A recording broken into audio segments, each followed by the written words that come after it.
Hey everybody, just a moment here. They're doing another deck profile on Yubel. Actually did one about a month or two ago, and to be honest with you, it wasn't super great.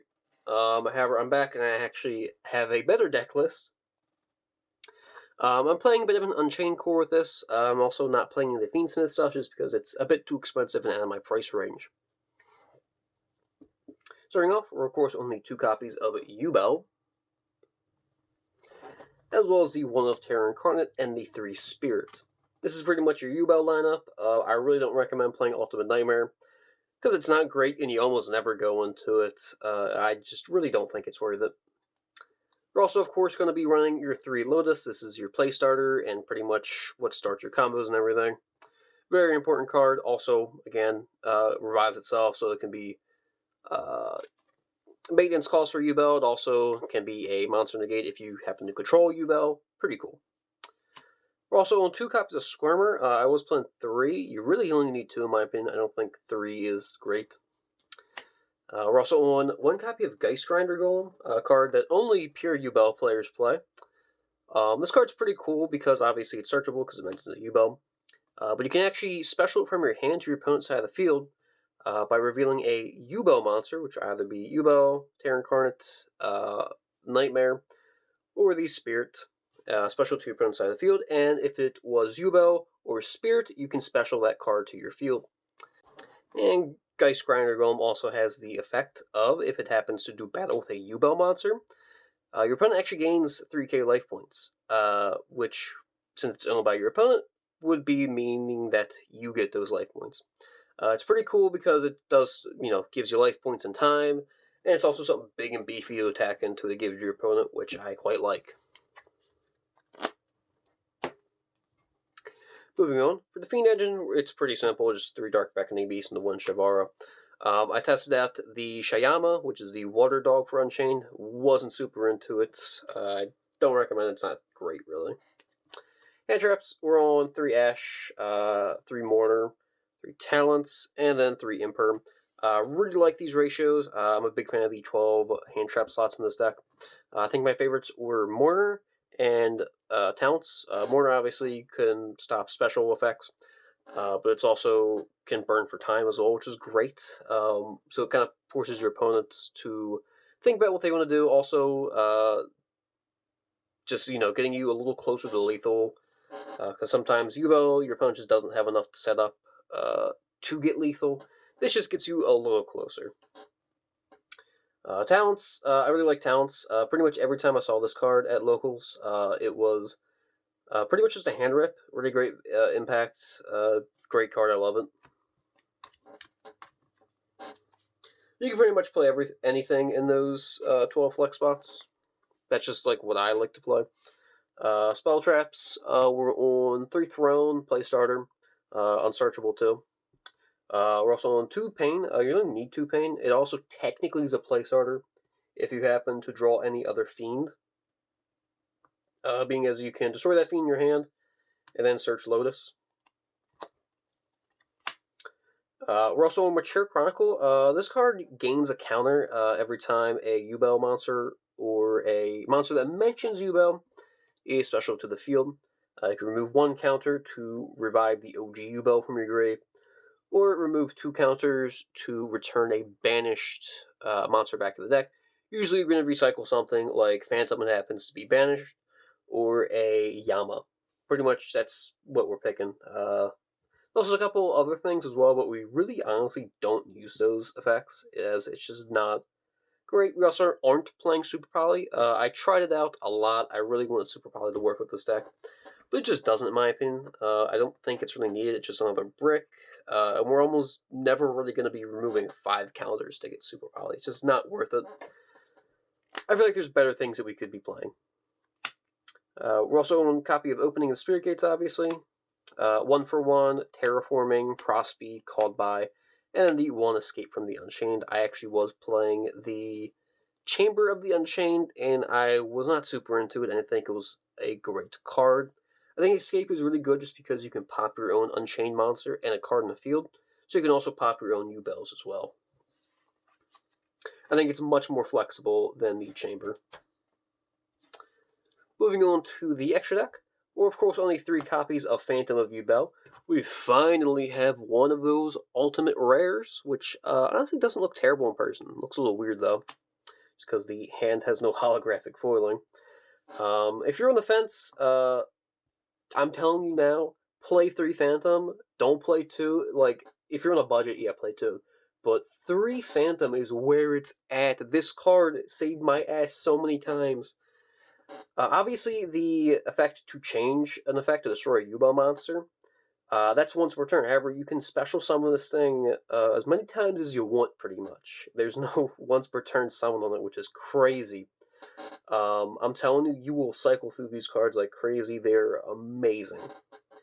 It's even cool whenever you draw like multiples of Yubel in your hand, and you're like, normally this would be a brick, but if you happen to have Phantom, well, you can negate stuff like Droll, Ash Blossom, Nibiru, anything. It's crazy.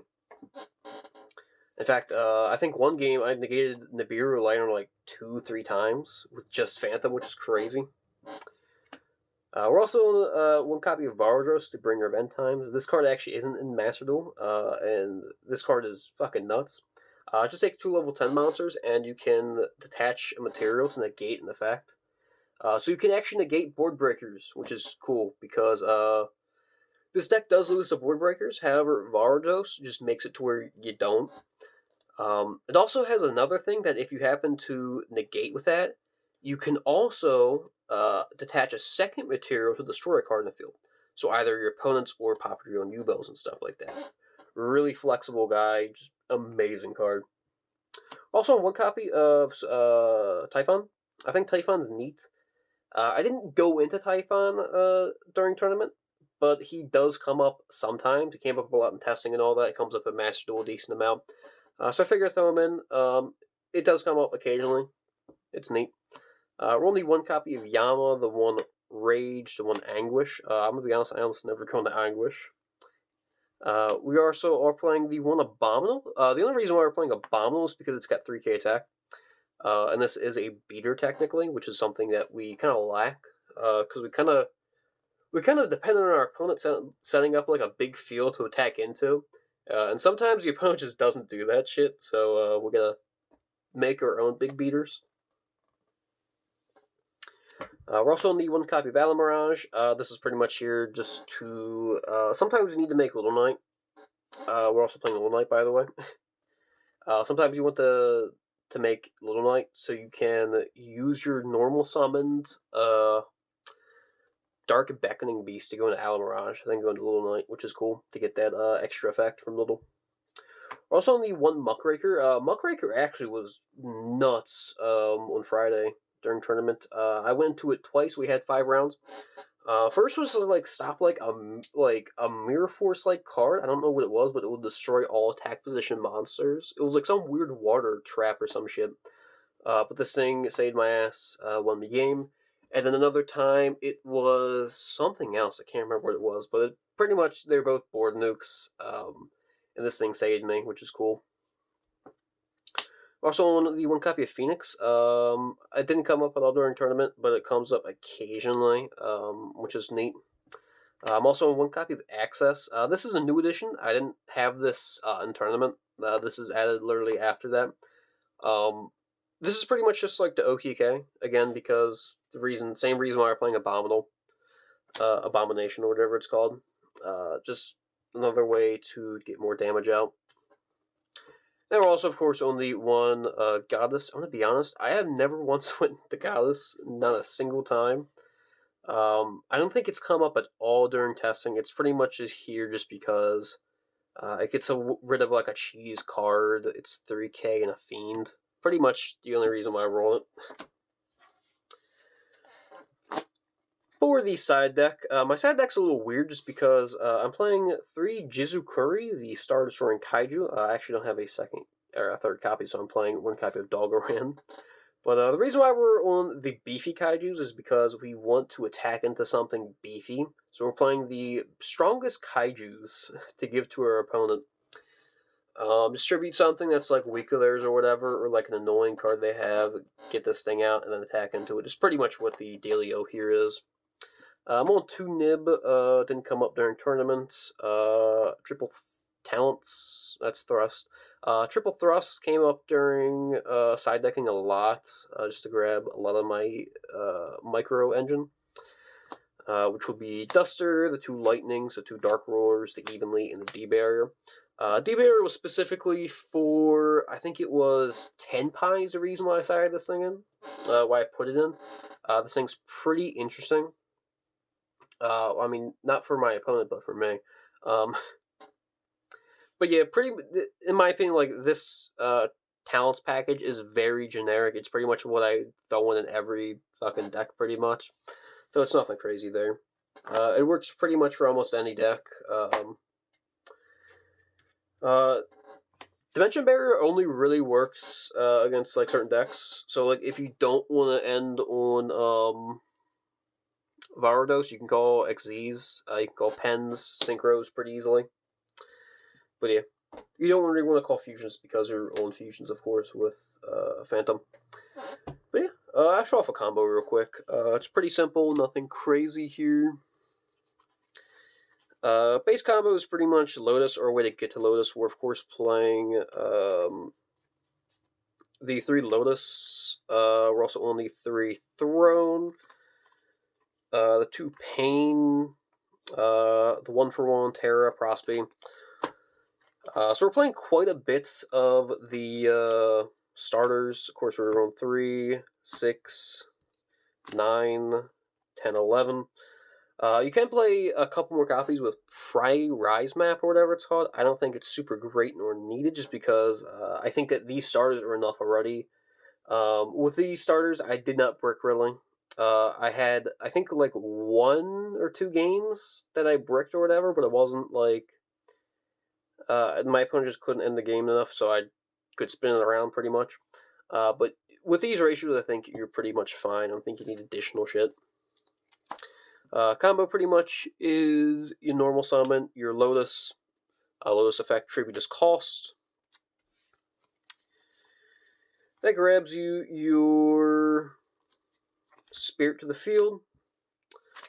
Spirit effect on summon grabs you your Pain, which you can actually set face down and activate, which is interesting, to avoid draw, which is funny.